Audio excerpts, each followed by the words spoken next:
C'est le meilleur de Mathieu Noël dans ses figures libres. Alors ce matin, nous revenons sur le premier grand entretien d'Édouard Philippe à la télé. C'était le 28 septembre, il participait à l'émission politique sur France 2.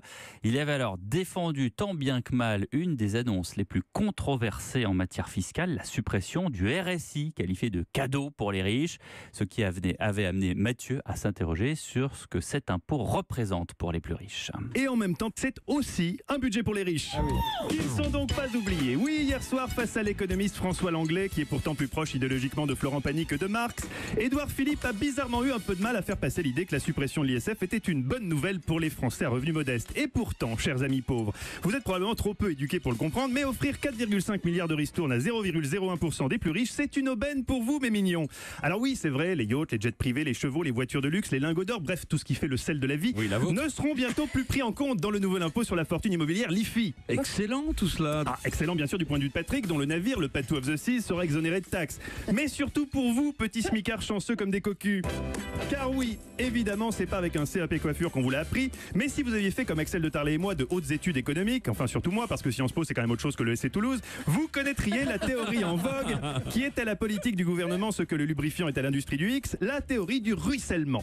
Alors c'est totalement bancal, mais avec une musique guillerette évoquant la douceur de vivre, ça peut passer. Donc, amis pauvres, n'ayez pas peur, car par l'entremise magique du ruissellement économique, tout ce que les riches vont économiser, ils vont, même sans incitation, et c'est heureux car le budget n'en prévoit pas, mais comme ce sont des gens bien, donc ils vont spontanément répercuter cette économie dans leurs investissements, et alors là, ça va investir à tout va, ça va embaucher à gogo, car cessons d'opposer systématiquement patrons et salariés. Les patrons adorent les salariés, surtout. Pas cher et souple. Chut, Axel, non, c'était con, j'essaye de faire passer la pilule. Non, le ruissellement économique, c'est comme les extraterrestres, c'est pas parce qu'il n'y a aucune preuve tangible de leur existence qu'on doit renoncer à y croire. C'est beau de croire. Hein, après tous les pauvres, vous avez cru en Dieu pendant 2000 ans, vous pouvez bien croire au ruissellement économique pendant 5. Alors oui, j'entends déjà le cœur des vierges gauchistes effarouchées pointer du doigt ce petit détail gênant, ce grain de sable dans la belle théorie, en admettant que ce cadeau fiscal fait aux riches les incite effectivement à investir. Et si, Julie, au lieu d'investir en France, les riches choisissaient d'investir sur des placements beaucoup plus rentables à l'étranger, ne créant ainsi aucun sursaut économique chez nous? Comme vous dites, Julie.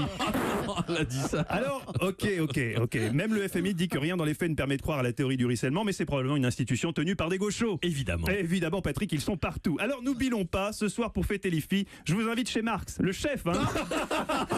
Allez, tous ensemble. On va se gaver.